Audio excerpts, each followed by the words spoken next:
not putting me all out like that. You did that to me when I went when it was time for us to go live. We went live. And you pressed the button when I wasn't ready. So that was totally different. Hey guys, this is the Talk Pit, and today we have a special interview for you. Yeah, it's a really dope interview with a man who openly admits that he has currently 3 wives with a son on the way. Big congratulations on that. Yes. But it was definitely a dope interview, and it actually went in a direction that I didn't expect.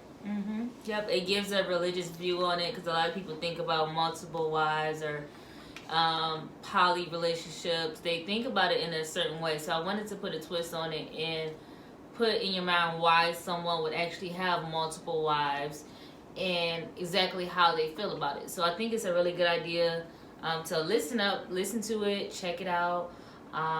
If you're in a situation, still reach out to us because I do still want to learn from other people exactly why they're in their situation, like why they're in a poly relationship. I still want to figure that out from different people, but I think this is a really good, enlightening interview that a lot of people need to hear. And as a heads up, speaking to the guy we interviewed with, his point of view seems more from a polygamy point of view and not a poly. Whereas a poly relationship, all of the people in the relationship are together. For him, these are his wives. So his wives are not interacting with each other in that way, but they are all his wives. Right. Okay? Oh, we edited out that yarn. No, I'm a little tired. So, let me tell you about my week real quick. So, this week has been just a week of tests, back to back. When I say tests, I mean like I feel like I was supposed to pass a few tests that I probably didn't pass this week. A, because my attitude just was like, no. And then B, because it was just a lot that was happening back to back to back. And with us doing the show and me trying to learn how to edit, trying to work, trying to do my hoodie line, check out Vive, it's shopmillie.com. You know, me trying to do all that, it became overwhelming this week because it's like, as a woman, me trying to be successful and trying to really intertwine other people into my dream, it gets hard. So it's like, at the beginning of the week, I knew who my guest was going to be on the show. I try to start preparing for the show at the beginning of the week so that everything will transition and it'll go smoothly throughout the week so you can have time to study, you can have time to have conversations before, because when I get on the camera, I want to be ready. Like, I want to have everything that I have to say right here, and if I don't have it right here, I'll have it like on my laptop or something like that. So this week has been crazy because it's like, you know, things was changing. The guests on the show, I probably changed the guests on the show like 3 times this week. And it was just, to me, it was a lot. I had another flat tire this week because of a pound hole. You know what, Michigan? I ain't even go there because of that. And then I lost a windshield wiper because it was freezing this week. We had a snowstorm, like 9 inches of snow. And I went to go clean my windshield, kind of lift it up. You know how you lift it up to get the ice and stuff underneath it? Yeah, the whole thing broke off, right? So for the rest of the week, I was riding around with 1 windshield wiper. And then I had the flat tire. And then I told you guys earlier this week, my other Mac crashed. So I had to buy another Mac. So like this week, I will literally say I spent close to... a lot of money. I spent a lot of money this week. And it wasn't the money that got me. It was just the constant, I felt like, just attacks against me. Things popping up. As a, yeah, it's not a pop-up, though. A pop-up is a pop-up. This wasn't a pop-up. Those things are pop-ups. No. These were like... flat tire, pop-up. No. Did you plan the flat tire? Was it on your calendar? No, it's not, and that's why it's not planned, because it was a tax. Right. So, pop-up. It was a tax. And I just felt like, you know, I got to a point where I was definitely like, everything is so hard. Like, am I just not meant to do any of this stuff? Should I just quit? Because sometimes, because I don't I don't see That's life. never the spirit. I know, but I don't see life out of other people's eyesights, you know? So I don't know what other people are going through. But this was like, it was back to back to back. Hey, I can't do the show. Hey, I can't do this. And it was like, to me, I felt like, you know what? I try to do everything right. You know, I try to meditate. I try to be good to people. I try to be there when they need me to be there. I try to do everything. I'm not trying to get emotional, but I was very upset this week. And it was just, it all led me to this, that I had to stop feeling obligated to other people in my life. Okay. So I felt like when somebody asked me something, if it was a friend or a family member, you know, that I had to do it. I felt obligated that I had to do it. So me, I put a lot of stress on myself because I don't necessarily, I'm not going to say I don't know how to say no, but I just, you know, I got that heart where it's like, okay. You don't like to say no. It's okay. Yeah, I'd be like, all right. You know, even though it's not enough time in the day, like I say, oh, I can chip in here. I can help here. I can get that. I can give that. So this week have really made me think about, like, you can't, I'm not obligated to do something. If I can't do it, I'm not going to do it. And I'm not about to feel bad for not being able to do something because it's not enough time in the day. And you're going to have to write that down, though. What you mean? You're going to have to write that down. Because I don't think it's other people who makes you feel bad. I think you, in your mind, said to yourself, like, you know what? That's what it is. I should be able to do more. That's what it is. I should be able to do more. I'm going to do more. And then, once you try to do more, and it's like, you know what? You don't even appreciate it like I need you to appreciate it. It's not even about that. Other stuff is popping up. Yeah. Other stuff is going on. I don't have time to help you and do what I need to do. And pretty much you created the situation if you overextended yourself. Yeah. Basically. I found that I overextend myself a lot. So I started to see, I'm creating a situation. Because I promised 15 people that I'm going to help you. And then, my week resulted in minimal check. So, well, where you were spending money that you just didn't feel like you needed to spend, I was looking for my check all week. All week. I got to a point where you're like, I'm not going to ask about it. As a matter of fact, if I don't see my money by this day, I don't work here no more. That's what I started to feel. But it boils down to, you got to temper yourself. Calm yourself. You got to understand that, like you said, everything's a test. You've been tested. Right. And can you persevere? Are you going to just give up once, like, oh, you know what? I don't know that question. I'm telling you, I was like... Throw the whole test away. Flipping tables in my head. Like, I literally had my moments. And I usually have my moments to myself because I don't like to get really, like, emotional in front of people.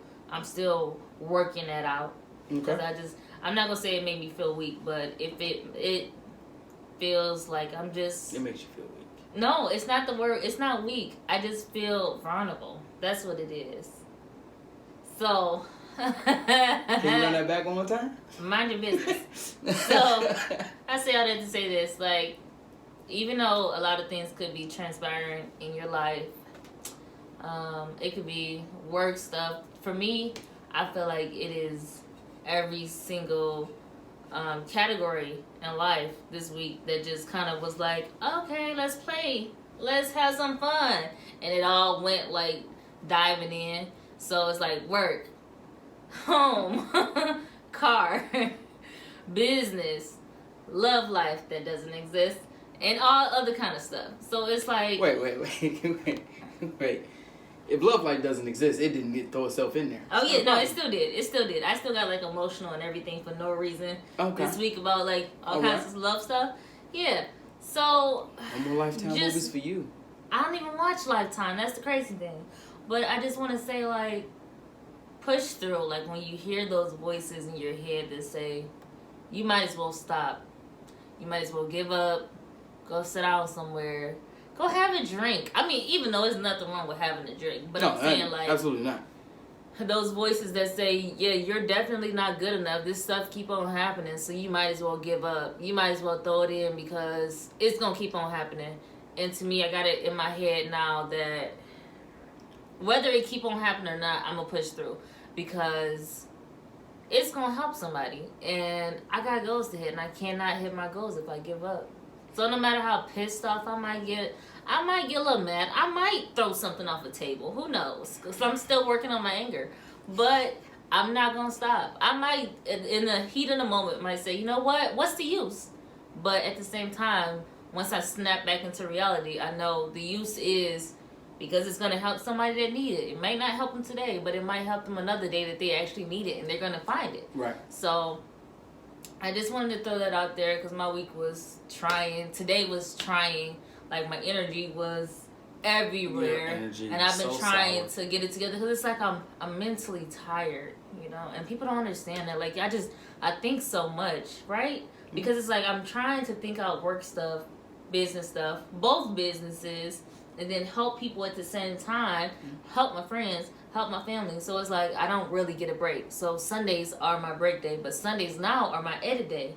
So I don't get an off day. So I'm just running and running and running and running. Section out little breaks. I try to, like, during the week after I get off work, if everything is square with the show, I try to take some time and just meditate. And I try to take an hour, but I'm seeing myself. It's not good enough for me. So I'm gonna work downstairs or something. No, like, I literally leave my phone on the counter in the kitchen, go upstairs, and wait till I muster the energy to go back down and get it. I don't even have to do that. Nobody don't call me. That's not an issue. Like, I don't have to do that. I don't have to throw it down or anything like that. My phone don't jump like that. I mean, it only jump if somebody need me. Oh, no. But other than that, like, only person calling me is my son and his mama. That's it. Really? Well, normally. But as you seen, once we started recording, like, I became popular. I was like, what? What's popping? People calling me? Don't do it right now, though. Hey, but, you know, that's how I go. But you gotta you always have to muster up the strength to do what you have to do. Right. And you have to give it your best. And I get emotional sometimes. My face get all red. My voice might get a little shaky. But it's just that it's passion behind it. Like, I don't care how bad of a day or week I had. I'm going to still get on this camera. I'm going to still give you everything that I have. And then once the camera turn off, then you're going to fall apart. And then I'm going to cry. oh no. What was that laugh? Oh, there it is. There it is. And then I'm going to cry. Like, all that. But I'm not. Well, your hair is nice today. You all held together. You pieced together. You know what? Because I'm your eyes take is a little glossy. They are. So I know emotions are rising. They are. But you good. So, with this intro, make sure you guys check out the next piece of the show and have a great week and take the words that we say to heart. Peace. Some 400 years ago, Blacks, Hispanics, and Native Indian people were brought over here to North, Central, and South America on slave ships. Right. We were robbed of our culture. We were robbed of the names that the Most High called us. We were robbed of any understanding of who we were as a people prior to slavery, right? Mm-hmm. And because of that, it was a great atrocity committed, right? Right. Not only did they rob us of those things, but then they gave us their culture. They gave us their God. They gave us their religion. Right. They gave us everything that they needed for us to love and embrace in order for them to benefit from. All right? Okay. So although this interview is about multiple wives, we generally don't start off because that's a meaty topic for especially sisters. Right. It's a very meaty topic, a hard pill to swallow. So we generally don't start off like that because it's so controversial, because it's so contrary to what you've known your whole life. One man, all right? So the reason why those things have been force-fed to us is because it benefit the other nations. Every time you cash your paycheck, right, your money goes to other people. Never come back to the hood where it's most needed. And because we've embraced this society so wholeheartedly, right, we can never build up our neighborhoods. All right, so I want to start off right there. Our leader is Commanding General Yohana. Commanding General Yohana, you can imagine back in the 60s and the 70s, the power structure that would come up against an organization that would attempt to pull Black, Hispanic, and Native Indian people out of that perception of this culture that I just described. Right. Imagine an entity that would come up against those individuals. Commanding General Yohana faced scrutiny, he faced persecution, prosecution from those people that would not want this message about your culture to get out. He faced it. He overcame it, and because of that, we rightfully so call him Commanding General Yohana. The 6 other generals up under him that represent the guts of our organization, that are the fists, the power structure, that feed us information like I'm giving to you right now. And because of those individuals, men like myself and the other 2 brothers that's in this room can have this interview and fill you with a ton of knowledge that you don't have at this point. Right. And I don't say that to be offensive. I'm telling you for a fact, you do not know what I know. All right? So, like I said, although we don't generally just do interviews on multiple wives, because if we just talk about multiple wives, you miss out on who you are, what your culture was prior to slavery. Right. You miss out on what the Lord's responsibility or what your responsibility to the Lord is. But for the sake of what you need, we will go into multiple wives. But I would ask that you be a little bit patient with me, because in order to explain multiple wives, there's going to be several other topics that I'm obligated to bring to your attention as well. Okay. So I take the first question if you. All right. So with, like you said, it bases all back to our original culture and things like that. Who first turned you on to the education? Well, believe it or not, it was give me where you say fashion or something like that. Like everything, the men that you see represent the Israelite school in the UK. Keep it quiet for a minute, please. Hold it down. Cut it off. You're doing a lot of things. It's a lot of people. But the men that you see representing our organization, it wasn't a recruiting process. It was the Most High Spirit that overcame us. Like for me personally, I got kind of distraught at seeing, like we used to have mom and pop stores all over Detroit. Right. We used to be able to go to mom and pop and get chicken and greens and cornbread, but now, where do you get your chicken and greens and cornbread from? The Arabs. Right. See what I'm saying? We're not supporting mom and pop anymore. So seeing these things upset me. And I just wondered, what would it take in order for my people to realize that they're being used like, just for their income, that they're still slaves. Okay. What would it take for my people to realize that although we don't have chains around our wrists, we still got them here? Right. We refuse to support mom and pop. We refuse to support each other. So just seeing that experience, seeing those things, led me to something bigger, something that I really wanted to relay to my people that would change their minds in regards to who they should support. Okay. Because all the other nations, they teach their kids to do what? Support each other. Yeah. Absolutely. Always sell to them, but don't give them nothing. That's what they teach their kids. Absolutely. You can sell everything to them, but don't buy nothing from them. Right? That's our experience in Detroit, and believe it or not, all over the United States of America, even South Central, even the islands. That's the perception of the other nations in regards to how they deal with us. They stick together, but they make sure that we are the divided people. So in seeing that, right, I had an awakening that it was something that I must do in order to change that dynamic in our neighborhoods. Okay. I want to give you a precept. All right, give it to me. Jeremiah 1:5. Before I formed thee in the belly, I knew thee. And before thou camest forth out of the womb, I sanctified thee.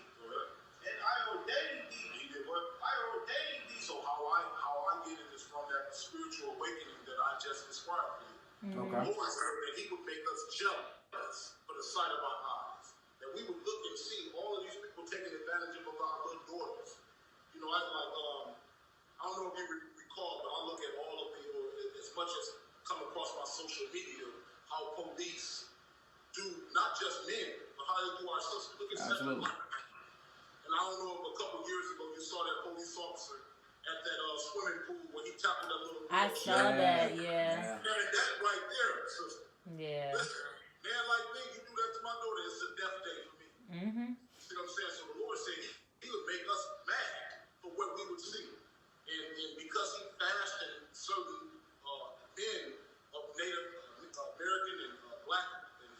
sent from the womb to bring Jacob back. Meaning, to relay this message that blacks, Hispanics, and Native Indian people are the chosen people of God. Unto the nations. Go ahead. That's it. So the Lord chooses us. He even says this in the Bible that we don't choose him. Well, we got to put this up real quick. That's going to be the last one on that question. But we didn't choose him. I didn't choose this walk. What I was doing prior to the Israelite School of UPK was just like any other brother in the hood, in the ghetto. You know what I mean? I'm trying to get over. I'm selling what I'm selling. I'm trying to flash and dash. I'm in the social clubs and the market clubs, appealing to the younger women, in the hotel rooms after 3 o'clock in the morning, the same thing that every other brother was doing until the Lord said, no, it's your time right now. So he the one put in my spirit to take a look at the conditions of my people and do something about it. I'm pissed off at the sight of my little sisters and brothers in Detroit, Michigan, and I'm commissioned by the Most High to do something about it. That's why I'm here right now. Sorry for being so long-winded, but that's an excellent goddamn question. You got the last one? Oh, no. You're fine, but you got another question? What else? Give me something else. All right, so when in regards to, go ahead. I just want to say this: we do have an official school in Detroit. We're in it right now. Okay. Right? We just obtained the school about a month ago, so we're in the process of putting the sign out front, getting everything prepared for the flood that I hope will come in here one day and learn about the true culture of Blacks, Hispanics, and Native Indian. And I just want to give you one precept, right? Give you one precept before we go to the next question. All right, and then, like I said, in regards to the teachings that you have, how does it play in part with selecting wives, and then how you take care of your wives? Okay, so a man is not required to get married at all. It wasn't a commandment that you even have to have a wife. Right. So Christ didn't have a wife. Even Paul, when he came into the truth, he denied himself a wife. Right. So give me the scripture where it says he who has a wife. Oh, that he who has a wife has a good thing or something? Say again? Is it he who has a wife finds a good thing or something like that? That's true, but that's one that I would run to. So, because of what we believe, or what has been forced on us to believe in this country, we believe that it should be one man to one woman. We believe that that a man should go out here and get a job, but job was replaced with, or slavery was replaced with job. Think about this right here. It's very true. If we were in our own country, right, we would have our own laws, we would have our own army, we would have our own system of doing things, our system of how we deal with other nations. But because we don't, and we are still here in America, we are technically still slaves. That part is very difficult for Black people to realize, right? And I'm going to give you an example of what makes a people a slave, right? You remember what happened in the Holocaust with the Jewish people, right? The so-called Jews. Now, what happened when they freed the Jews? They gave the Jews a land, right, over there in Israel. They went in and bombed the hell out of the Pakistani people and the people in the Gaza Strip. They bombed the hell out of them and made a landmass for those Jews that had been persecuted by Hitler, right? Not only did they give them a land, but they gave them economic security, where all nations went into their pockets and supported these people. Not only that, they gave them technology. They gave them weapons to defend themselves. They gave them constant economic support. To this day, several billions of dollars from the United States alone go over there to support the so-called Jewish people. So that is what you do when you want to free the people. And I'm going to go further. If you wanted to free a woman that was being abused by a man, you wouldn't tell her to stay in that same house, would you? No. Turn her out of that house and set her up some damn where else, and then she would be free from him. Right. You wouldn't tell her, okay, well, go ahead and just deal with him in that same house. What am I proving? The Black, Hispanic, and Native Indian people are still slaves because we don't have our land, nor do we have a standing army, nor do we have the economic structure, nor do we have our own culture, etc. So when you ask the question about how do we approach the multiple wives scenario?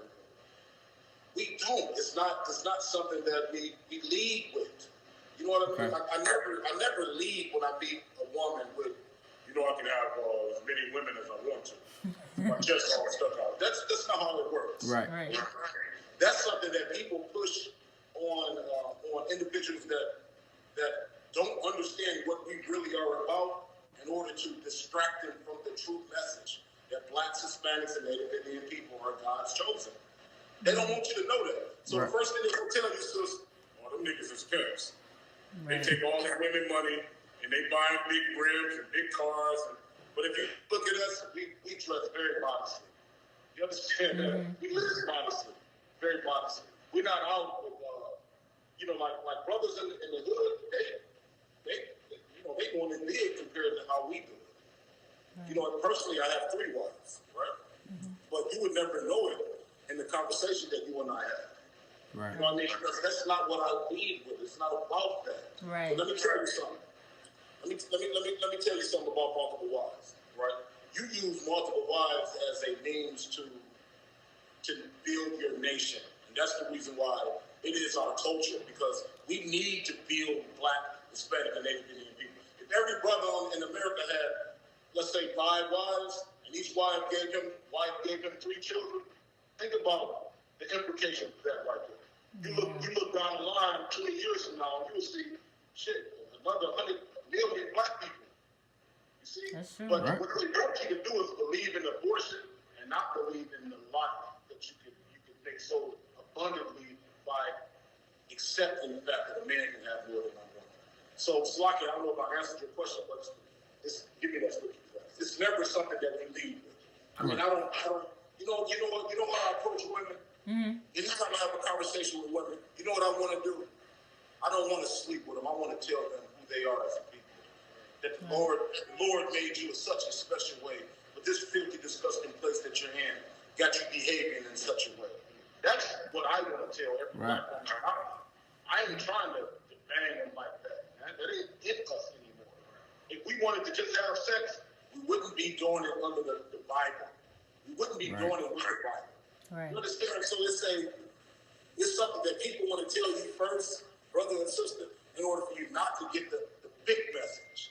You God's chosen people, and these goddamn people that we under right now robbed you of that knowledge, robbed you of that understanding, so that you could forever be their goddamn slave. And they're trying to distract you from the message. So we don't ever lead with that, and I don't even know how to approach a woman to say, maybe I got 10 women. It makes no sense. That's not how you get a woman. Right. You know, how you show her, how that makes perfect good sense. It's in a scripture breakdown class where we go into the Bible and we show that every man that was, well, not every man, Slocky. The man that's responsible for making the 12 tribes, Jacob, he had 4 wives. 2 of them were sisters. Abraham had more than 1 wife.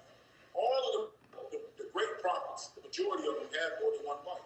Right. They didn't lead with that. That's not something that, was such bravado, you know what I mean?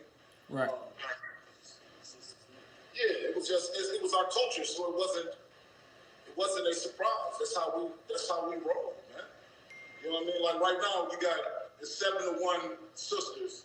7 sisters to every brother in America. Yeah. If it was only 1 woman, 1 man, it'd be a whole lot of sisters that wouldn't have a husband. That's true. And let me tell you another secret, right? Are you guys a couple? No. Okay, but every man got more than 1 woman. Sex is marriage. You understand that? And the vast majority of brothers that's telling his woman, oh, baby, it's only you, he's sleeping with Shanika around the corner and Tamika around the other corner. It's a very strong possibility. The difference in us, we don't lie about it anymore. Right. If I obtain another wife, I don't keep her a secret. I let everybody know I got another wife. Listen, I'm an old man, right? I'm just not being blessed with a son. But if I would believe in American theology and their system of doing things, I wouldn't have that son. Because my wife of 20 years, she can't have any more children. She gave me beautiful daughters, but she never gave me a son. And the son is what I need to feel whole. So my other wife, who is 30, she got my seed in her right now. And it wasn't about any lust. It was about, just, me feeling complete. Not that it's a commandment to have more than one, but if you need one, if you want one, you can have another one. Right? Let me just want to read from the Bible. Oh, yeah. Ecclesiastes 36:24. He that getteth a wife, he getteth a possession, a help unlike unto himself. That's right. A help unlike unto himself. That's the one you just quoted.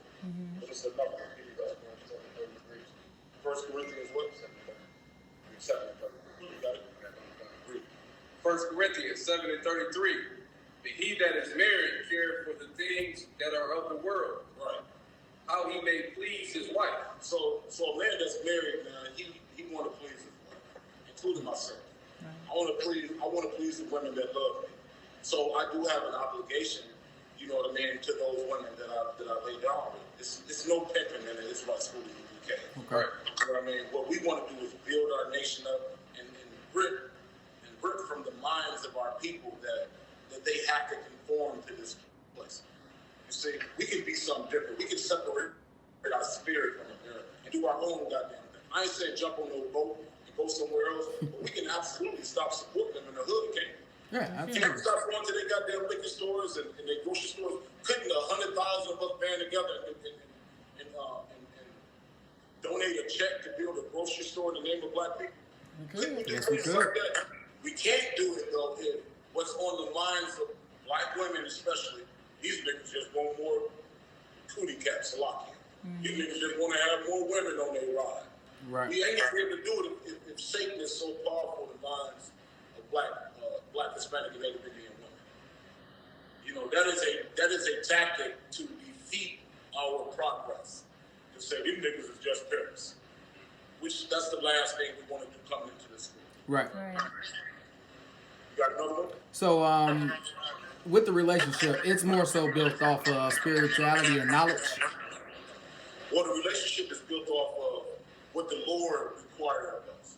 Okay. Everything we do, we lead with the Lord first. Not one single thing that you can quote about the Israelite school of UPK that come from some man's perception or some man's theology or some man's philosophy.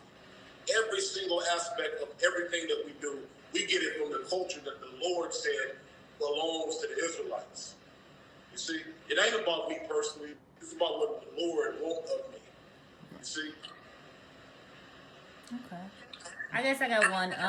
When it comes to having like the multiple wives, how do you juggle like the time? Because I know that it can get like you have to spend time with her, you have to spend time with her. How do you actually do that? Well, how you make it make sense is this right here. There is never a time where a man is spending 100% of his time with anybody. Right. You got your job. You know, you might be a truck driver, or you might be a serviceman, or you might be somebody that is traveling. You know, like myself, part of my job is to travel and service equipment in different states. So I wouldn't see her anyway, 24/7. How you make it make sense is that it doesn't make sense to spend all of your time under anybody. You see what I'm saying? It makes perfectly good sense. And then in the Bible, there is a period of time, just like we have a Sabbath, where we shouldn't, do anything that is a service to ourselves in order to acknowledge the rest day of the Lord. It's a time when you need to be away from that one. You know what I mean?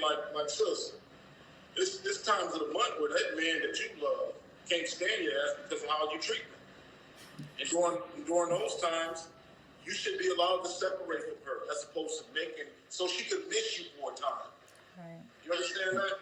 Mm-hmm. You know, like when she on your head, bro, and I see you smile back there. When she on your goddamn head, you want her to know that you love her, but at the same time, no matter what you say is going to appease her.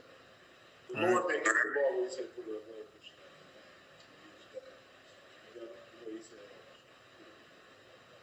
All right, so it's times where you shouldn't even be around her. And during those times, it may be best for you to be with your other woman. But I'm gonna break it down a little simple. Mm-hmm. If I have two wives, I would split my time equally, especially if they cannot get along with one another. The perfect scenario is that they can get along with each other. We'd be around each other all the time. But if they can't, if there's jealousy, if there's some sort of dissension amongst the sisters, then you have to split your time. You know what I'm saying? But the Lord provided a way for you to be able to leave the house, or even like in our culture, if I had it my way, the sisters would have a resort to go to whenever they're on their menstrual. The time before, you'll be having Zooms and bonbon, big screen TVs, and all you need in this damn metropolis. I'll take you there, man, and have somebody drop you off there, and you'll be pampered for the 3 to 7 days in my kingdom. You know what I mean? You have a place to go to and feel good, have everything that you need, you know. But because we in hell, there is no place that we can provide for our women. It should be like hospitals. Some of y'all get so goddamn mental around that damn time of the month, and you goddamn need shock treatment. Almost. You know what I'm saying? So I would say something to pamper a woman would be where I would send her. During that time, I would spend time with my other friends. But I'm saying that to say that it's never good to be around a woman 24/7. It's always going to be it's going to be a time where you need to separate for a minute. And then if you notice when you separate, after a few days, what you start feeling, you want your baby back. You want your man back at home. You know what I'm saying? You're sorry for treatment in that way. So it makes sense. You know, give me that precept. Leviticus 15 and 19. And if a woman has an issue, and her issue in her flesh be blood, meaning she's on her menstrual cycle. Go ahead. She shall be put apart 7 days. Meaning she should be separated from him 7 days. You see that? So this law in the Bible, we believe in it, that require a man to be separate from his woman. And if that her issue is with blood, you shouldn't even touch her. You shouldn't be in those arguments with her while she's going through that mental crisis called PMS. You should be able to separate yourself from it, and it shouldn't be no big deal. It's a big deal now in America because that's not our culture. We've bought into American society. Please, go ahead. And whosoever touches her, touches her, go ahead, shall be unclean until the evening. So that period sex and that touching and doing other types of communications is unlawful according to the Most High. All right. So to simplify it, how do we split our time? We do it evenly. Okay. We give our wives equal amounts of time. And if they can get together, which is a perfect scenario, man, we around them every goddamn day. You know what I'm saying? And I ain't talking about like nothing illicit, explicit. I understand. You know what I mean? But I would love a scenario where all my wives got together and all my children, could be raised and have access to me 24/7 or as much as I am around when I ain't at my slavery. Right. We split our time. Okay. I guess this is a funny question for me. And you may have answered it before, but I guess I want to ask it again. Is there a limit to how many wives you can actually have? Like, does it not stop, or is it a certain number where you have to say like you can't do it no more? Is it sin? Well, men is not required. It's not a commandment that you have to get married. Mm-hmm. Right? You don't have to have sex. Nor is there a limit to how many wives that you can have. As you know, King Solomon had 1,500 wives. Right? Did you know that? No. I didn't. Yeah, King Solomon, David's son, had 1,500 wives. So, according to the Bible, a man can have as many as he wants. But please, give it to me. Precept.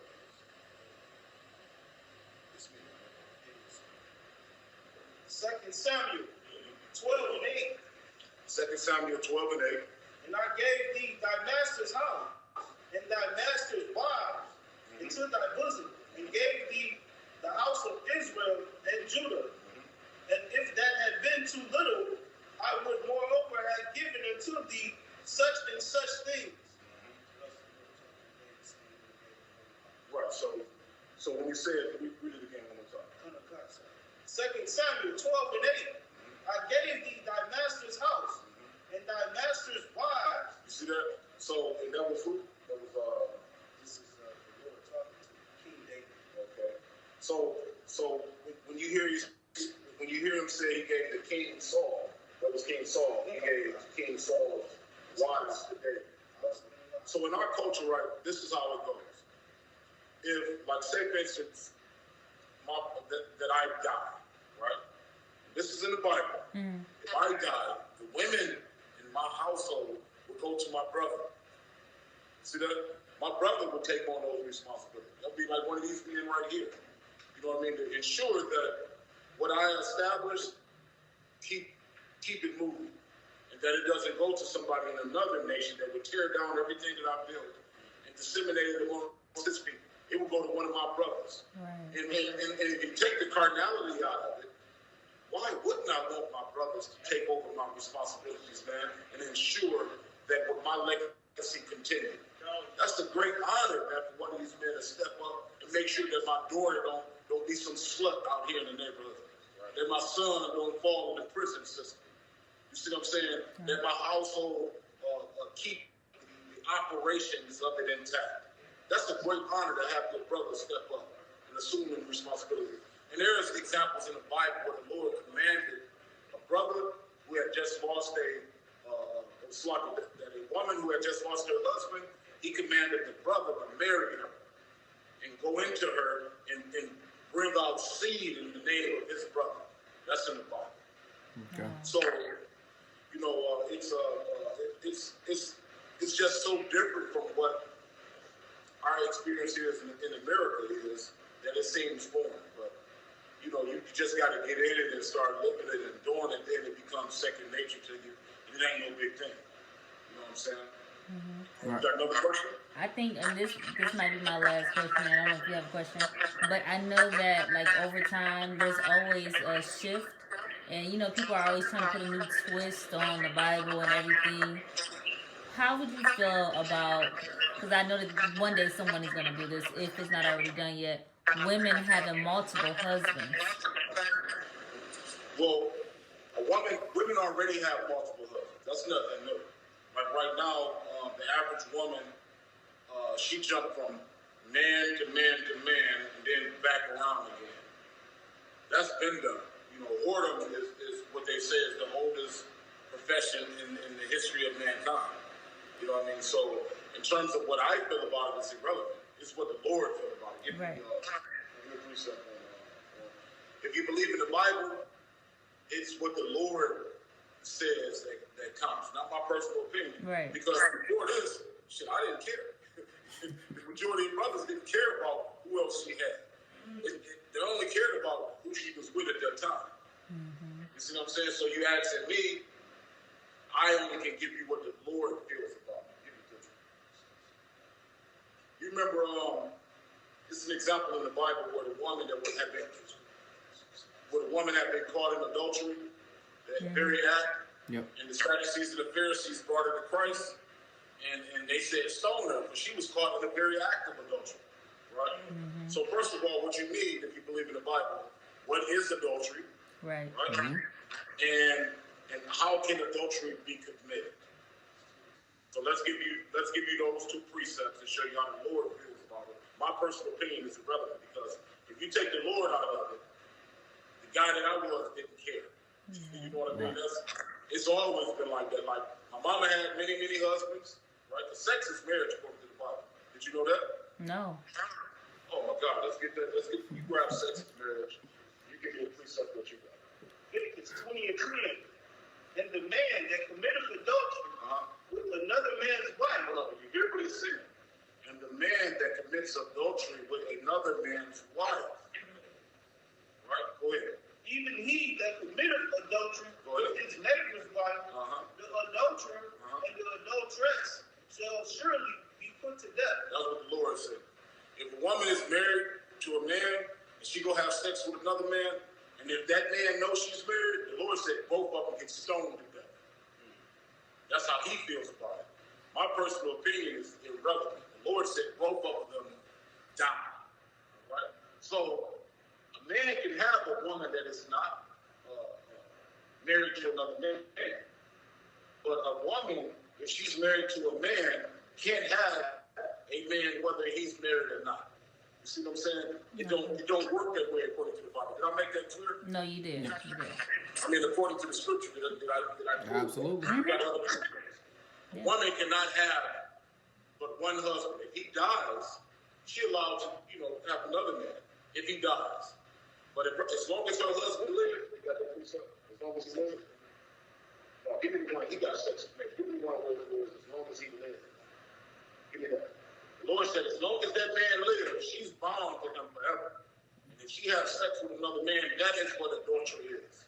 Okay. When a woman that's married to a man has sex with another man, and how often is that happening in America? Let me explain to you. Let me show you something real quick. Everything that they have taught us has been to offend God. You know why? Because as long as we offend God, He never will be our power. He said as much in the Bible. Now, find that for yourself. He said that in the Bible. As long as you do not obey me, I'm not going to be your God. Absolutely. I'm not going to protect you. I'm not going to be your power. Give me the Lamentations too. That's a good one. What is it? Lamentations 18:4. What you got right here? Give me that. 1 Corinthians 7:39. The wife is bound by the law as long as her husband liveth. You see that? As long as he lives. Now, it's a shocker, sister. It's a shocker.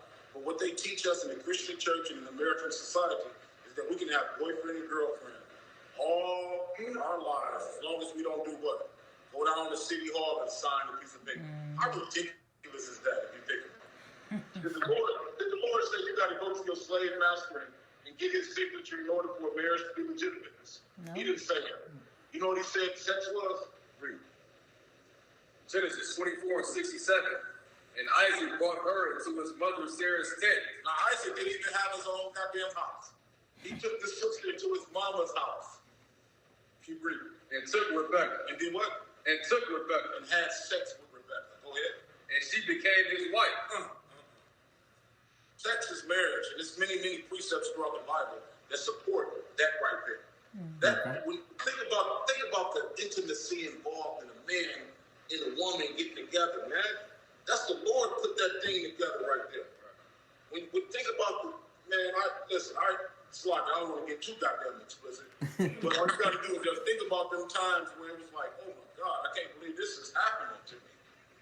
You know what I'm saying? What the hell just came? That's marriage right there. It ain't no signing of no goddamn document.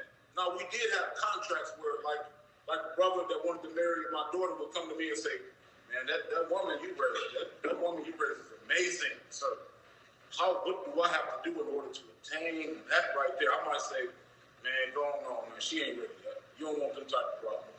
Or I might say, man, I've seen your works in the hood, man. You're an excellent young man, working every day, help your father out, man. You're an excellent example. I'd love to take you on as a son-in-law.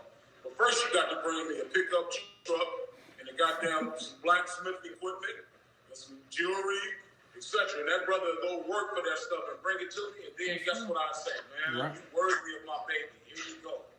Now we had contracts like that, but not when we had to go to the goddamn slave master and sign some document in order to legitimize a marriage. You see, it makes no sense. The Lord said sex is marriage. Many, many precepts in the Bible. Give me the one with Laban. It's another one with Laban and Jacob. Jacob met Rachel. Was it Rachel? Jacob met Rachel, man. And when he seen Rachel, man, he was like, oh my God, this woman right here is outstanding. What do I have to do in order to get her? He went to the father, and the father said, man, you got to work for me 7 years. He worked for Jacob. He worked for Laban 7 years. And guess what Laban did to him? Laban, there was a culture in Laban's community that forbid the younger daughter to get married before the older daughter. So at the end of Jacob's seven year of bondage to Laban, guess what Laban did? He snuck the their daughter in the tent with Jacob. And when Jacob woke up in the morning, he was like, oh my God, man, what have you done to me? I worked for the other one. I didn't work for this one. And then Laban said to Jacob, well, you got to work 7 more years to get this one. And Jacob worked another 7 years to get that other sister. And guess what happened at the end of the 14 years? He was married to 2 sisters. And what the scripture says made them married was that sex he had with that one he didn't want. Think about it. When he woke up the next day and he realized he had sex with the other one, he was like, oh my God, what have you done to me? But could he put her away? No. Could he deny that it was marriage? He couldn't. So she remained his wife. You got the scripture? Give it to me.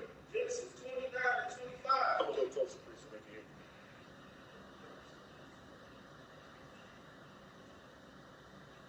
And it came to pass that in the morning, behold, it was Leah. It was Leah. Now Leah, she was all right, but she wasn't bad as her sister. Her sister was put together, and that's why Jacob worked those 7 years for Rachel, right? Oh, When he woke up in the morning after the sex, he said, damn, this was Leah. Keep reading. And he said to Laban, what is this thou hast done unto me? What you did to me, man. I'm married to a woman that I didn't even want. Sex is marriage, sis. Sex is the thing that makes a marriage. It ain't a piece of goddamn paper. Right. Just laying with that woman and putting your bride in her salaki, that's sex. That's marriage, salaki. When you do that, keep reading. Did I not serve? Did I not serve with thee for Rachel? Did I not serve 7 years for Rachel? Go ahead. Wherefore? Then hast thou beguiled me. He got beguiled, meaning you manipulated me, you tricked me. And then listen to what Laban said. Go ahead. Laban said, it must not be so done in our country. Come a little closer. It must not be done what? It must not be so done in our country to give the younger before the firstborn. So he tricked her. Now Leah wasn't beautiful. She wasn't, she might have had a few extra pounds, wasn't like her sister. But it was think about that, the younger sister get married before the older sister. Laban wouldn't have that on his daughter. He said, no, you want that one, you got to take both of them. Right. So he slipped the other one in that room with him, and once he had sex with her and woke up and realized he had sex with her, that was the marriage right there. Sis. Right. So there's lies in American society that you got to go sign on the dotted line. It's to destroy you. The Lord said, once you have sex with one man, you honor bound for as long as he lived. I just read it to you, didn't I? For as long as he lived, that's your husband. You go have sex with another man, you know what that is? Adultery. And what is the penalty for adultery, sister? It's death by goddamn stoning. Get your head bust open by a group of men that's the warriors of the Lord. They're going to pick up stones and crush your goddamn skull. That's the culture of the Most High. That's how he feels about a woman that would have multiple husbands. So bust your goddamn head open. All right? What's the next question? All right, so I guess this will be my final question. In terms of like separation or anything like that, is that totally out of the question? Do you figure out a way to make it work, or is a divorce possible? Now let me tell you something. 90% of the reason why black women and black men don't get along don't got nothing to do with them person. The way you felt about her when you first met her, how excited you was to be with her, to be in her, is the way you still feel. It's all the dynamics that come into place once you start trying to work that machine called marriage. You understand? You got bills, you got kids, you got car notes, you got a job that you may or not be able to hold, somebody that lost a job. Those things, man, is called the ramifications of being a goddamn slave. So what we teach our people is this. The hell that you face in America, and this is hell, being a captive according to the Bible is hell. Right? The hell you face here has nothing to do with how you truly feel about that woman. All right, now, in terms of divorce, there's no such thing as divorce. That's why it's a vetting process, man. And it's why school UPK to obtain a wife. We require you to know her, and date her, and get to know her, and argue with her ass before you put your rod on her. Because once you do that, you ain't ever gonna divorce that sister, according to the Israelite school of UPK. She's yours forever, because that's what the Lord said. No divorce. Give me what Christ said about divorce. Matthew 5:32. But I say unto you that whosoever shall put away his wife, saving. Put away his wife, meaning divorce his wife. Like, man, I ain't fucking with that bitch no more, Salakia sister. Fuck that hoe. You know what I mean? How many times we've said that, man? How many times we can just disregard the sister after we done tore her out the frame, Salakia, after we done used her like a goddamn battery, Salakia sister?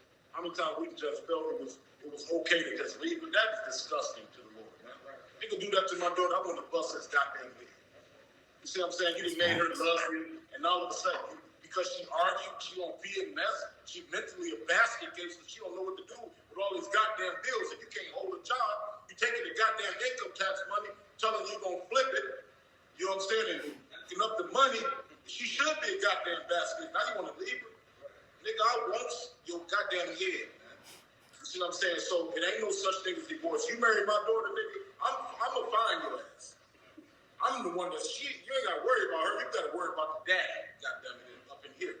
That's why I say it's such a staunch, you got the precept? God, it's such a, it's the criteria for attaining a woman in this school, brother, you got to know her. Take her out on a date, put some liquor in her, see what she like when she got tipsy, you know what I'm saying, see what she like on that PMS, court her, man. Don't be in a rush. That's what we did in the world. We was in a rush to the bed right. for our sex. That ain't what we doing here. We date her. It's a policy that we have. You know her for 6 months, and then you can talk to her for another 6 months. Then you can marry that sister after a year. That's our policy, man. Ain't no pimping up in here. Right. You know what I'm saying? If that's the woman you want, you're going to have to prove to the men above myself, way above myself, that you want that woman.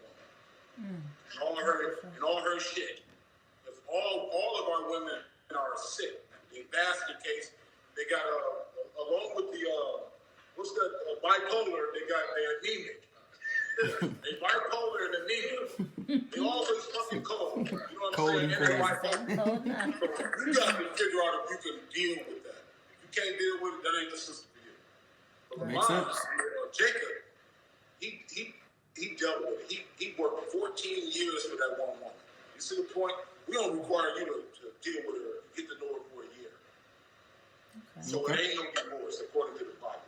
That woman is bound to you as long as you live. Give me the rest of that precept, please. Matthew 5:13. But I say unto you that whosoever divorces his wife, whosoever does what? Whosoever shall put away his wife, saving for the cause of fornication. Except for fornication. Now, if you put her away because you walked in the room and, there's another man in the bed, that's legitimate. She committed adultery. You walk in the room, did she having sex with the cat or the dog? You know what I'm saying? Or you find out something disgusting about her. She's sleeping with another woman, right? Then you can rightfully divorce her according to Christ, according to the law. But if it's not in regards to fornication, you cannot get rid of that woman. She's yours. And you guys, I know you put this interview together for the people, but I'm enlightening both of you guys. You got the knowledge right now. So once you have the knowledge and truth, and you believe in the Bible, you believe in Christ, there's no more sacrifice for sin. Right. So you duty and honor bound to obey these laws that I just made you aware of. From quoting them directly out the law. No divorce, bro. Think before you lay down with that woman. In some of our head, it's going to be a different experience, but it's all similar, man. From one woman to the next. Right. Why do you have to have so many notches on your belt? That's the lust right there. Calm the hell down. All All right. So it's no divorce. Okay. Well, I think that's all the questions we have. You said you have a school in Detroit? We do have a school in Detroit. What's the address? And where can that be located? Are you guys near the east side? Yep. Okay, we right, the Wendy's near Houston Whittier? Wendy's right there. I think Grasham, Houston Whittier? Yeah. Okay, now it's a Boost Mobile right across from that Wendy's. The Boost Mobile has one part of the building, but we have the other two. Okay. So it's 12355 Grasham Avenue. 12355. Grasham Avenue, man. We urge everybody, man, to come out. Like I said, we just got this building. Okay. And then we got a big bright sign out there that says Israelite School of UPK, the Commander General Yohana. But while we building the bricks, all are welcome. Come in here, man. Like we got a side next door is going to be our business side where we're going to sell like Israelite jewelry and apparel and other things. We're going to open up a business next door. But this is the school side right here. Okay. Before you go, can I give you a couple precepts? Yeah. Absolutely. Why we telling Black Hispanics and Native people that they are the Israelites according to the Bible? Give me Deuteronomy chapter 27, verse 1. I'm gonna try to just breeze through here to these precepts. Usually I take 2 hours on these. I'm try to do it in like 10 minutes if I could. So, Oh, go ahead. Deuteronomy 27, verse 1. Deuteronomy 27, verse 1. And Moses, with the elders of Israel. Now, you remember Moses, right? Mm-hmm. Moses was the one that led the Israelites out of the bondage of the Africans, right? Absolutely. And you remember Moses passed for an Egyptian, didn't he? Mm-hmm. He was raised by the Egyptian Pharaoh and his granddaughter. Right. So he passed for an Egyptian. So that means the Egyptians of antiquity in Moses' days and the Israelites, they looked alike. You see, and we know Egyptians are black as that goddamn sweat hood you got on. They black people, very, very dark-skinned people. So if the Israelites were dark-skinned people, if the Egyptians were dark-skinned people, and the Israelites looked like them, that means that no other people, the people that's claiming to be Israelites, couldn't possibly be Israelites today. You see that? Because the Egyptians were dark-skinned, and the Israelites looked like them, so that means they were dark-skinned as well. So Moses, commissioned by the Most High to go to the Pharaoh and tell Pharaoh to let my people go, because these Israelites had found themselves in bondage up under the Egyptians. Pharaoh refused. The Lord sent plagues. Eventually, after the Lord killed the firstborn of everything in Egyptian culture, including the firstborn goddamn roach died. If it was a male firstborn and it was a roach in the house of the Egyptians, it died. The firstborn male goat died. The firstborn male child out of every household of the Egyptians died because they refused to let the Israelites go. All right? So Pharaoh said, shit, all of this carnage, the Lord must be real. Let's let the Israelites go. Moses led them through the Red Sea. Pharaoh had a change of mind, and they pursued the Israelites, and the Lord closed the Red Sea upon the Egyptians and utterly destroyed the Egyptians in that process. Once Moses got over to the Promised Land, what did the Lord give the Israelites as a token? Was it the commandments? He gave them. The law. Yeah. Not just the 10. He gave them the whole 5 books of Moses, which is Deuteronomy. He gave them Genesis, Leviticus, Numbers, what else? And Exodus. He gave them them first 5 books, which contained all the law, which contained all the culture. Did he give it to anybody else? Was there Chinese people there? Mm-mm. Japanese? Mm-mm. Arabs? He only gave the Bible to Israelites, sis. That's why they had to make you believe that God loved everybody. When I go there too before we done, sloppy for being long-winded on that, but it's just certain fundamentals that you got to get out your brain about that Bible. The Bible was not given to everybody. It was given to the Israelites after they crossed over into the Promised Land. It's like after they crossed the Red Sea. The Israelites got the law of the Most High, and not everybody else. The Lord killed people to make way for the Israelites. Absolutely. After they came out of Egypt. He murdered people. It's like he killed them. Right? So keep reading. And Moses with the elders of Israel commanded the people, saying, keep all the commandments. Hold on, keep what? Keep all the commandments. No, only keep the 10. Keep all the commandments. No, just pick and choose the ones you want to keep. Keep all the commandments. Or say keep all the commandments. Go ahead. Which I command thee this day. Go ahead. Give me verse 28 and verse 1. So he commanded us to keep all of those books, all the laws contained in Leviticus and Numbers and Deuteronomy. Every time the Lord tells you to do something in the Bible, he expects you to do it. Right. He gave this law to just the Israelites. Give me Psalms 147, verse 19. Go ahead. Deuteronomy 28 and 1.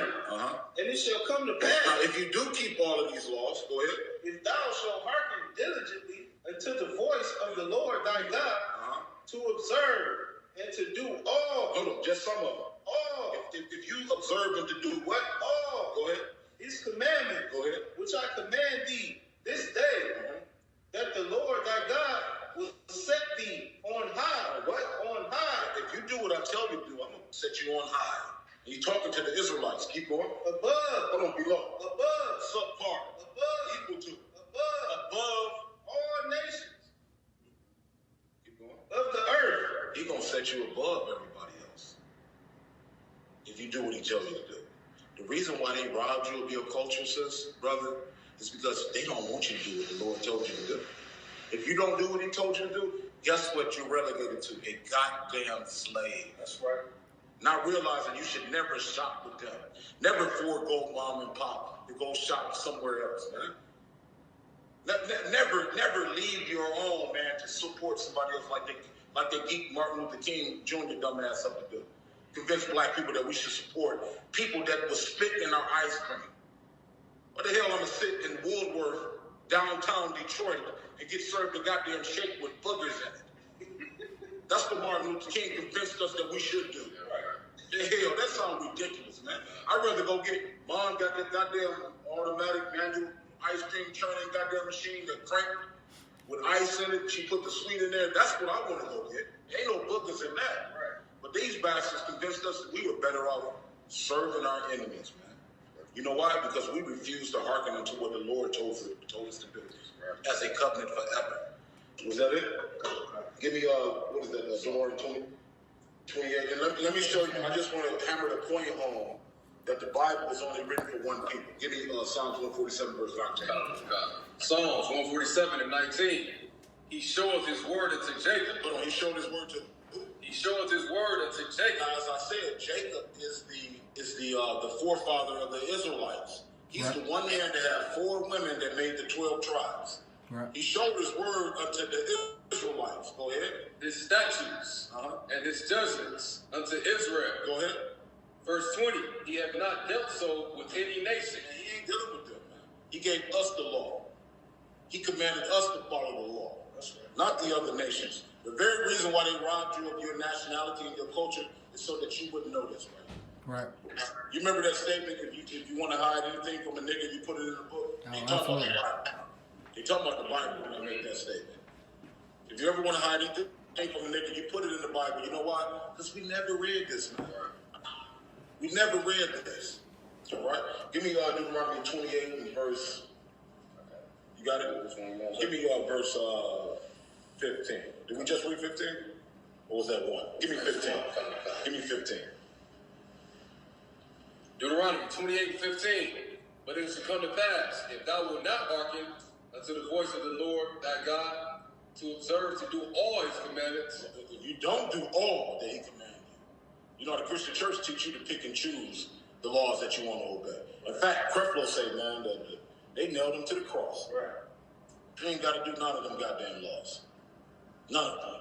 Give me what Christ said in Matthew 5:17. Matthew 5:17. Go ahead. To observe and to do all. Go ahead. And his statutes which I command thee this day, that all these curses shall come upon thee and overtake thee. Now, think about this right here. The Lord said, if you obey me, I'm going to place you above everybody. But if you don't, I'm going to curse you. Now, just check out some of the curses. Keep reading. Verse 16, curse shall not be in the city. Hold on. Now, everywhere, every city in North, Central, and South America, man, where blacks, Hispanic, and Native Indian dwell, man, you're going to see impoverished conditions, drugs, you're going to see murder, rape, you're going to see AIDS, and all sorts of plagues, man. He said, curse shall not be in the city. Go ahead.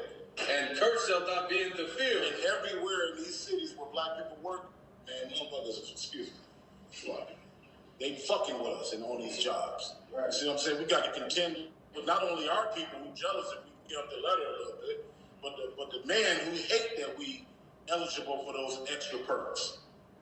We got to contend. Think about it. As long as we've been in America, man, we've been fighting for equal rights in the employment atmosphere. We've been fighting to be accepted, man. Marched and we picketed. We protested. We boycotted to have these jobs, man. But guess what? We still, to this day, man, relegated as the first one fired and the last hired, man. So, curse shall thy be in the city, and curse shall thy be in the field. The field is where you work. You're gonna contend with racism. You know what I mean? You're not gonna get that job that you deserve. What your mama tell you? You got to work 10 times harder than the white man. Right. How many of us heard that growing up? You got to work extra hard in order to be equal to him. That's a goddamn curse, man. Keep going. Verse 17, curse shall be thy basket and thy store. Curse shall be thy basket and thy store. I love this one right here because now it justifies why I had to eat goddamn ketchup and mustard sandwiches at the end of the month. Right. Curse shall be thy basket, meaning what you put in your basket at the grocery store. You know that basket, that cart that you roll around. That's your basket, and what you store those goods in, your refrigerator and your cupboards and your cabinets. At the end of the month, man, it was a can of goddamn beets in the cabinet, and bread and mustard and mayonnaise. That's what I was eating, man. Cornmeal, man, corn mush. Right. Yeah. I wouldn't wish that on my kid ever. Man, we boiling rocks for soup. You know what I'm saying? Onions, we boiling, sipping the broth at the end of the month. Curse shall be thy basket in your store, where you're going to store your food, man. Give me Deuteronomy 28, verse 32. It get deeper, real quick, sis. Go ahead, give me Deuteronomy 28, 32. Deuteronomy 28, 32. Thy sons and thy daughters shall be given unto another people. Ooh, that stung me when I read that. What? One more time. Thy sons and thy daughters shall be given unto another people. And then I start thinking about Kunta Kinte, man, and Kizzy. Oh, yeah, I just started watching that. Now I start thinking about Chicken George, you know what I'm saying? I start thinking about how they chop Kunta's foot off, man, and how they threatened to chop off his ride. You know, and that movie made me cry as a child watching Roots. But as soon as I read this precept, that's what popped up in my mind. Thy sons and thy daughters shall be given unto another people. I was like, oh man, this is the Bible? This is in the Bible? Nobody ever read that for me. But Commander General Yahan. Nobody ever read that for me in the Christian church. Not Creflo, not TDE, not your favorite pastor around the corner. They gave you that little bitty book and told you that was the whole Bible. That little orange book. That's the slave Bible that they gave to you. And they emphasize John 3:16 and don't even understand the breakdown of John 3:16. All right? Keep going. Thy sons and thy daughters shall be given into another priest. I know all of these by heart. I've read it so many. I can verbatim these scriptures right here. Because when I first came into the truth, you know what I wanted to do? I wanted to disprove this Bible. Because as far as I knew, it was a white man's book. As far as I knew, the white man wrote the goddamn Bible. If the white man wrote the Bible, why has it got so much stuff that's relevant to black people in it? In terms of who they are to God. And I began to like research, and I saw so many other supporting factors that prove black people ain't just who you think they are. They're some special people in the earth, man, to the Lord. I found that out, man, and my journey has not changed since then. Keep reading. And thine eyes shall look and fail with long before thee all the day long. Now, it took me a minute to realize what that meant. And again, I'm a reference the movie, The Roots, because when they sold little Kizzy that other plantation, who was her father? Kunta Kinte, wasn't it? Was it Kunta Kinte was her father? Yeah, Kunta Kinte was her father. And I remember it was Chicken George and Kunta Kinte. But one of them heard kids in the background after she was sold. And then he thought it was his daughter. He turned around with a smile on his face, but then when he realized it wasn't his daughter, his eyes fell back to the ground and he became depressed and empty again as a man. And I relate to that because I have really 4 beautiful daughters. You know what I mean? 2 of them not so beautiful, slocky. Because I didn't have the truth when I raised them, you know what I mean? But 2 beautiful ones, man. You know what I mean? That love the daddy and appreciate him. And I thought about them being sold, and, you know, people don't think I cry, but oh my God. Think about your daughter, somebody coming up in here trying to get your daughter and selling her to some sadistic monster. Man, it's going to be fire. I'm going to rain hell from the goddamn sky and somebody goddamn dead. That's what I was thinking. And I related to that brother and his depression. And that scripture proved the point. Read it one more time. And thy eyes shall look and fail with longing for them all the day long, and there shall be no might in thy hand. Meaning you ain't going to be able to do a goddamn thing about your daughter being ripped out your arms and sold to some molesting, sadistic soul. Wow. You see that? That's in the Bible, sis, brother. In the scriptures. Deuteronomy 28, what, that's 32? No, give me 33. 33. The fruit of thy land and all thy... Go to verse 48. Well, give me 46 first. Deuteronomy 28:46. And they shall be upon thee for a sign and for a wonder. Give me 45 first. 45. Moreover, all these curses shall come upon thee. Now the Lord is saying these curses are going to come upon you. Go ahead. Keep going. And shall pursue thee. And pursue thee. Go ahead. And overtake thee. And overtake thee. All of these curses are going to overtake you. Go ahead. Till thou be destroyed. Until you be destroyed. Right now we're destroyed. We have no problem with supporting everybody else in dissing our own brothers and sisters. That's a destroyed nation. Keep going. Because thou hearkenest not unto the voice of the Lord thy God. Because you didn't obey the Most High in that covenant that he made with you. Keep going. To keep his commandments. See? Keep going. And his statutes. And his statutes. Go ahead. Which he commanded thee. And they shall be upon thee for a sign and for a wonder. Meaning these curses shall be upon thee for a sign. Meaning what? If you put up a sign, it's an indication of something. Right. So these curses that we face is an indication that we are the children of Israel. That's right. You understand? That we his chosen people. This hell we face in America, our daughters and our sons being sold to these monsters, what we regard as marriage, how we just believe so wholeheartedly in America despite this carnage, man, on our people. Right. You know how many millions of us died in the gorge over here, man, to establish this great nation, only to be the last people that benefit from it. Right. That's a historic people. All right, keep going. Moreover, they should be upon thee as a sign. Verse 47. Because thou servest not the Lord thy God with joyfulness and with gladness of the heart. That's it on that. Go back to Deuteronomy. I jumped out to 48. We got 2 more and we done. Verse 48. Therefore shalt thou serve thine enemies. So because you don't do this, you gonna serve who? Serve thy enemies. You gonna serve who? Serve thine enemies. White man your friend, sister. White man your friend, right? Don't you gotta do Becky? She's your friend. Yeah. Therefore, shall you do what? Serve thine enemies. Don't you serve Becky? Don't you serve Donald Trump? Wow. Don't you serve these white people in America right now? Don't you give them all your goddamn love? Don't you make your hair look like theirs? Don't you fast in your walk and you talk like them? Don't everything you do is about being like them. You hate the fact that a man can have more than one wife. You know why? Because the white man didn't say you could. That's right. You hate those things, man. But the Lord said, man, you should hate the opposite. You should hate the fact that you can't have more than one wife in this God-forsaken place and claim her legally. That's what you should hate. Damn, bro.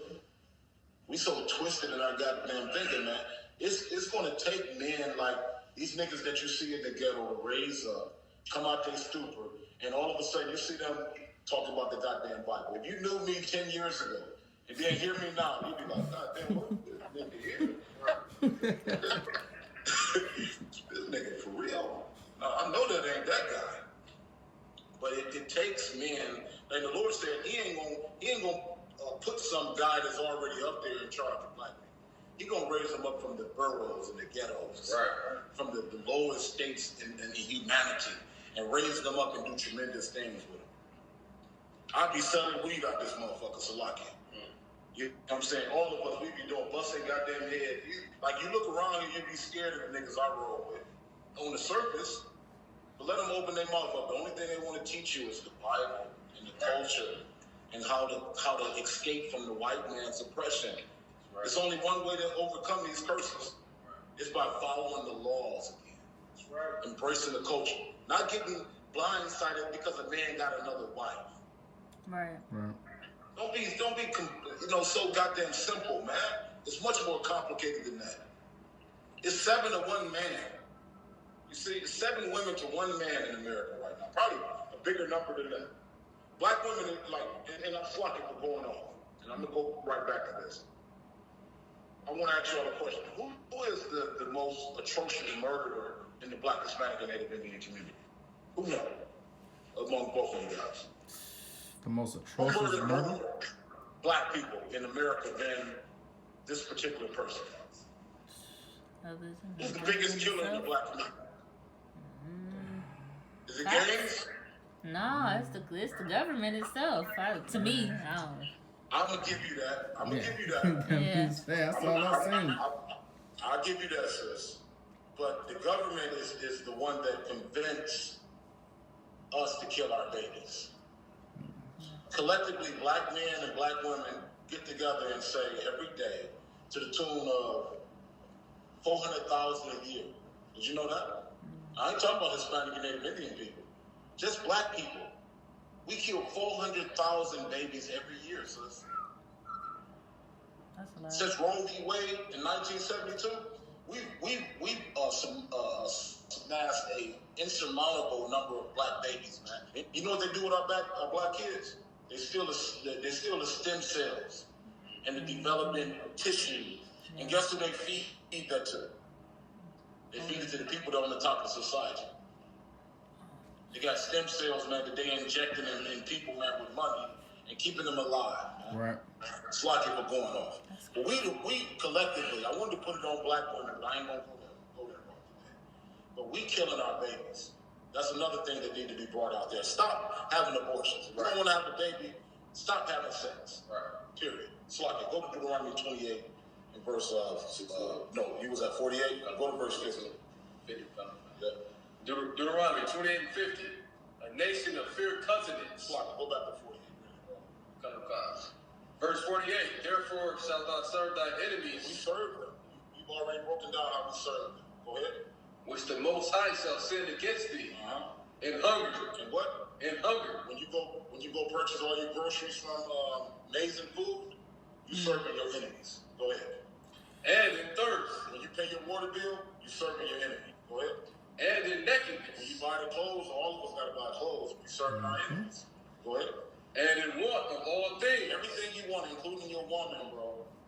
Including to get married, you go buy that ring, you're giving it to the fake chick.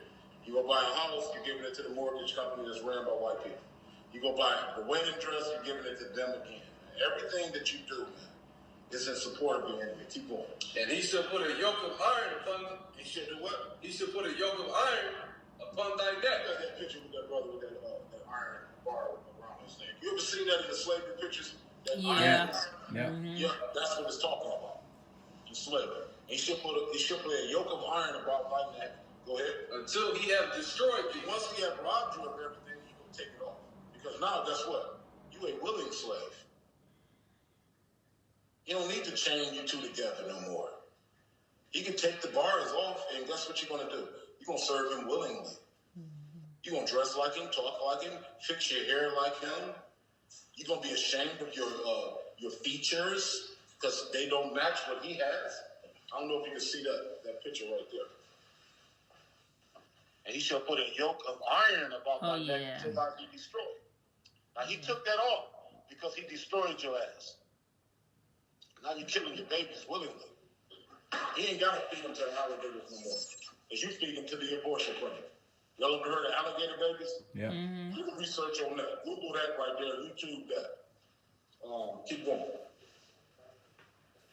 49. The Lord shall bring a nation against thee from far. From where? From far. Now, you know the white man come from the Caucasus Mountains. He the original caveman. This nation of people come from Georgia, Russia. Man, look up the Caucasoids. They from that cold region, this mountainous area, man, in the Caucasus Mountains where they were sleeping with Neanderthal. Every white man, woman, and child got a portion of Neanderthal in their blood. All right? That's where they come from. A nation of fierce continents, man. This is a very new nation, the white man. Keep going. From far. The end of the earth. As swift as the eagle flieth. And their national symbol has always been that eagle. Go ahead. A nation whose tongue thou shalt not understand. I'm struggling with this English right now. I practice it a lot, but sometimes I get mixed up in this English. Some brothers can't even speak it at all, man. You try to decipher what some of these brothers are saying, especially when they're trying to be professional. You know what I'm saying? So a nation of fierce countries whose tongue thou shalt not understand. This English, man, is far from the Hebrew that we used to speak. It's a bastard language, man. Keep going. A nation of fierce continents, which do not regard the person of the old. Like Tamir Rice, like Trayvon Martin. What's the boy that they beat to death for the so-called whistling at that white girl? Emmett Till. A person of fierce continents, this nation of fierce continents that shall not do what? Regard the person of the old. You remember the elderly lady, man, that they shot to pieces in Detroit? They kicked in the wrong door, and grandma had the shotgun, and she blasted through the wall or something, and they filled her with 98 bullets. And not only that, but think about all the other old men that they just strung up in the Ku Klux Klan, and in that, what they call it, the lynching era. What's the technical name that they use for that era? Civil rights. Not civil rights, but it was another name. 5,000 lynchings or something like that. All the lynchings that took place in America was designed to stifle progress in the black community, because you had some affluent black man that was doing big things. Right? He was bringing the community forward. He had some talent that he was handing down to his nephew and his cousins, and et cetera, et cetera. So they had to kill him. Every lynching was not done by somebody that committed a crime. It was done it was done to someone that had the ability to teach black people, that was coming home from a job or something like that. Keep going. Nor show favor to the young. They don't even care about your young. No. Tamir Rice, Trayvon Martin, Emmett Till, these white people. All right, go to two more. Go to Deuteronomy 28:64. Okay. Deuteronomy 28:64. And the Lord shall scatter thee among all people. In the transatlantic slave trade, not only were we sold here in the Americas, but we were sold to in Russia, China, Japan, all over this place. You go everywhere and you see black people. You know why? Because niggas was put on boats and shipped all across the four corners of the earth. That's right. In the transatlantic slave trade. Read it one more time. And the Most High shall scatter thee among all people. Among all people. So in every nation you're going to find black, Hispanic, and Native Indian people because of the slave trade. Go ahead. From the one end of the earth, Go ahead. even unto the other. Go ahead. And there thou shalt serve other gods. You should serve who? Serve other gods. Okay, now when you go to church, sis, what day do you go to church on? On Sundays. What's the Sabbath day, though? I was told it was Saturdays. It is Saturday. So why do all Christian pastors tell you to go to church on Sunday? Because Constantine changed the Sabbath from Saturday to the sun day. He worshiped the sun. Okay? So your Christmas is all about sun worship. Has nothing to do with the Bible. All right? So when they got together and discovered our record, this is another story. I hope we have another interview. Right? Because I want to try to cram in everything, but there's so much information that I can provide for your audience to bring them abreast to why we follow all of these different. Really, Christianity is a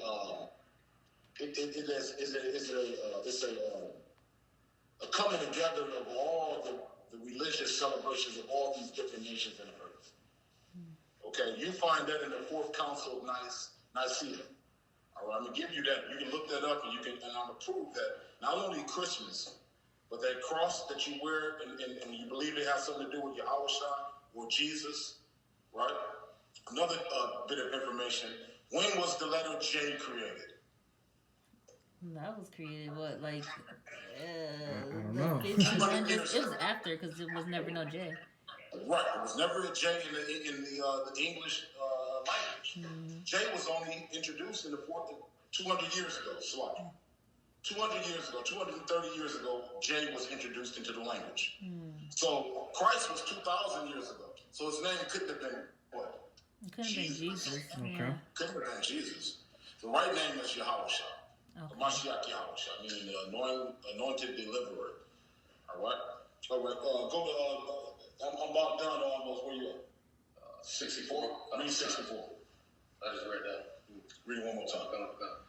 64. And the Lord shall scatter thee among all the people, from one end of the earth unto the other. Go ahead. And there shalt thou serve other gods, And there thou shalt serve other gods. Go ahead. which neither thou nor thy fathers have known. Because they robbed us of our culture in this slave trade. Our fathers didn't know these gods. Keep going. Even wood and stone. The wood that you serve is that cross that represent Sunday worship. And the stone is what you believe in Islam, that Kaaba stone that they got to go over there and rub and kiss. Mm-hmm. And the hug over there in the Middle East and Mecca, that's that stone. So the two major religions that black people follow is wood and stone. And this is my last precept, Deuteronomy 28, verse 68. Deuteronomy 28 and 68.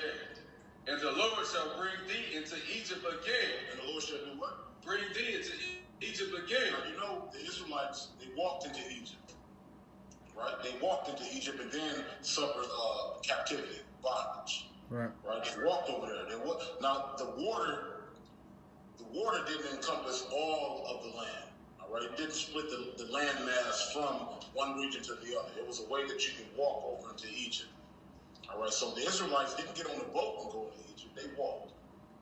Joseph's brothers walked into Egypt. All right? It wasn't the boat that they needed to get on Egypt. So the Lord said, I'm going to send thee into Egypt. When? Again, meaning a second time. Mm-hmm. Now, the word Egypt is a Greek word that means bondage. So the Lord is saying, I'm going to send you into captivity again. Keep going. With ships. What? With ships. What? With ships. How did we come into the Americas? Ships. Ships, yeah. With what? The ships. And we got over here with ships. No other people can claim this one. We got over here when the conquistadors. They made these ships right here. The Arabs built them, commissioned by the Jews to put us in these little tiny compartments. These little tiny compartments in the bowels of the ships. We were stacked like sardines beneath these ships right here. And the Lord said, I'm going to send you into captivity again with what? With ships. Keep going. By the way whereof. Meaning, this is Moses speaking to the Israelites. If you don't obey these laws, the Lord's going to put you in captivity again. This time, the means of getting there is going to be on ships. And by the way whereof, meaning by the way, meaning the land that you're on now that he gave to you as an inheritance for accepting his covenant, by the way whereof, go ahead. I spake unto thee, And by this landmass that I speak unto you on, go ahead. thou shalt see it no more again. Thou shalt what? Thou shalt see it no more again. Keep reading. And there, And where? and there, Meaning when you get to this other place, in there, go ahead. ye shall be Hold sold. on, shit, what? Ye shall be sold. Here nigga, young buck nigga, young wench nigga. And there you shall be sold to who? Unto your Now, enemies. Becky, your friends. Unto your enemies. Wear your hair like Becky says. Unto your enemies. Dress and talk and walk and love everything like your enemy, like the white man says. Go ahead. For bondmen and Go ahead. and bond women. There you shall be sold to your enemies for a slave man and a slave woman. Keep going. And no man shall buy you. That's old Quaker English. No man shall redeem you. Right. No man shall be able to render you from this curse because you didn't hearken unto the voice of the Lord God, man, and obey all his laws, his statutes, and his commandments. That's it right there. That's the guts of what we teach. I kind of sped through it, but it get real deep because that's only one book of the Bible, right? Right. The Bible from Genesis all the way to Revelations, man. It's talking about nothing but Black, Hispanic, and Native Indian people. And the inheritance is coming. Is the inheritance that you're going to receive for coming into the understanding of what you're supposed to do is the kingdom of heaven. The kingdom of heaven, according to the Bible, is not for all people. It's only for Black, Hispanic, and Native Indian people. That should be like the topic that you come to me with next. Can I prove that the Bible, like John 3:16, man, instance, God so loved the world, right? Mm-hmm. You know that precept. What does world mean, sis? That's our land, right? That's everything. See, that's what you believe in Christianity. But world means what? It means, think about it. We got the animal world, don't we? Mm-hmm. We got the sea world. Mm-hmm. We got, what did Christopher Columbus call this place when he landed over here on Plymouth? The New World. Say it again. The New World. Look at that, brother. It's different from the what? The old world. Yeah. Two different words. So why is it that when we read John 3:16 and it says world, we think everybody on earth? Give me one more slide. Matthew 15:24. Slide. Now, when I get off into these, it kills Christianity. No Christian pastor could not sit before me and prove Christianity to be the truth. I would dismantle his ass. I'm glad you said that because, I do an episode that's called The Religious Talk, and it's a round table. And basically, I like to bring in different people of different religions. So we can have a round table and discuss, because I have lots of questions for each religion to get an underlining understanding of everything. And I think you are actually perfect for that. So that's good. I destroy all of them. Islam, Christianity, Buddhism. I show them what they've been serving for the last 1,500 years to 5,000 years. And I prove it with their own handwriting. That they don't serve the true God of the Bible. That what they discovered as God was a stone or some goddamn deformed little creature that came out with 3 heads and 5 arms and a toe hanging out his head. That's what they call God. The Lord came to the Israelites and proved who God was through the power of Moses and the prophets, etc. Give me that what Christ said. I want to leave you what Jesus